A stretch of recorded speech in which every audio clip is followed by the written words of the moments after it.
Assalamualaikum warahmatullahi wabarakatuh.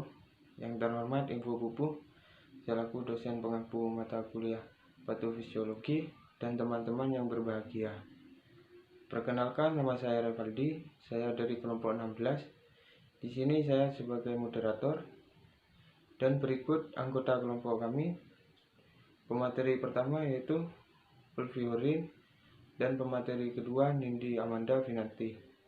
Untuk Ulfiurin, pemateri pertama saya persilahkan. Assalamualaikum warahmatullahi wabarakatuh. Di sini saya akan menjelaskan tentang shock anafilaksis. A. Definisi. Anafilaksis adalah suatu reaksi alergi yang bersifat akut, menyeluruh, dan bisa menjadi berat. Anafilaksis terjadi pada seseorang yang sebelumnya telah mengalami sensitisasi akibat pemaparan terhadap suatu alergen. Anafilaksi adalah suatu respon klinis hipersensitivitas yang akut, berat, dan menyerang berbagai macam organ.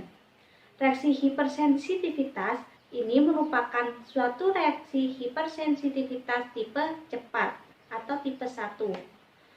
Reaksi hipersensitivitas tipe 1 yaitu reaksi antara antigen spesifik dan antibodi spesifik hemoglobin E yang terikat pada sel Mars. Sel Mars dan basofil akan mengeluarkan mediator yang mempunyai efek farmakologi terhadap berbagai macam organ tersebut. B. Etiologi. Anafilaksis bisa terjadi sebagai respon terhadap berbagai alergen. Adapun penyebab yang sering ditemukan adalah pertama, gigitan atau sengatan serangga. Kedua, serum kuda biasanya digunakan pada berbagai jenis vaksin. Ketiga, alergi makanan. Keempat, alergi obat, serbuk sari, dan alergen lainnya.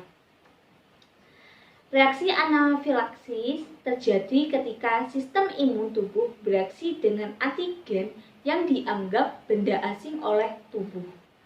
Sel darah putih akan memproduksi antibodi hemoglobin E. Lalu terjadi pelepasan mediator histamin dan menyebabkan berbagai reaksi dan gejala pada berbagai organ dan jaringan. C. Faktor predisposisi. Pertama, obat-obatan antibiotik. Kedua, enzim. Ketiga, toksin. Keempat, bahan yang digunakan untuk prosedur diagnosa. Kelima, bahan yang dihasilkan hewan atau serangga. Keenam, makanan. Ketujuh, buah. Kedelapan, anestesi. Kesembilan, darah lengkap atau produk darah. Kesepuluh, hormon. Baiklah, di sini saya akan melanjutkan materi dari Ulfi. D. Manifestasi klinis. Gambaran klinis anafilaksis sangat bervariasi. Adapun gejala secara umum pada suatu anafilaksis adalah 1. Gatal di seluruh tubuh. 2. Hidung tersumbat. 3. Kesulitan dalam bernafas. 4. Batuk. 5. Kulit kebiruan atau sianosis. 6. Pusing, berbicara tidak jelas. 7. Jantung berdebar-debar atau palpitasi. 8. Mual, muntah, dan kulit kemerahan. E. Patofisiologi. Sistem kekebalan melepaskan antibodi.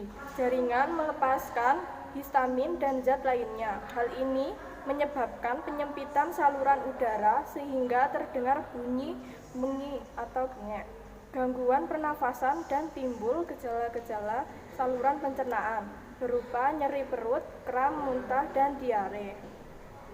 Histamin. Histamin menyebabkan pelebaran pembuluh darah atau yang akan menyebabkan penurunan tekanan darah dan perembesan cairan dari pembuluh darah ke dalam jaringan yang akan menyebabkan penurunan volume darah sehingga terjadi shock. Baiklah, selanjutnya F. Pathway.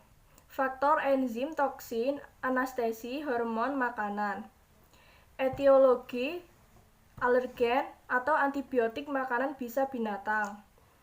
terpapar pada sel plasma, pembentukan IgE spesifik terhadap alergen, reaksi antibodi, lepasnya mediator kimia atau histamin, serotonin.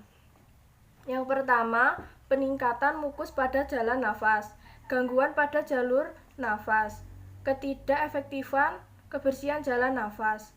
Yang kedua, vasodilatasi perifer menyeluruh, red flare atau kemerahan, urtikaria, gangguan integritas kulit. Yang ketiga, spasme bronkus, penyempitan jalan nafas, ketidakefektifan kebersihan jalan nafas. Terima kasih, saya kembalikan ke moderator. Sekian presentasi dari kelompok saya. Kurang lebihnya mohon maaf. Wassalamualaikum warahmatullahi wabarakatuh.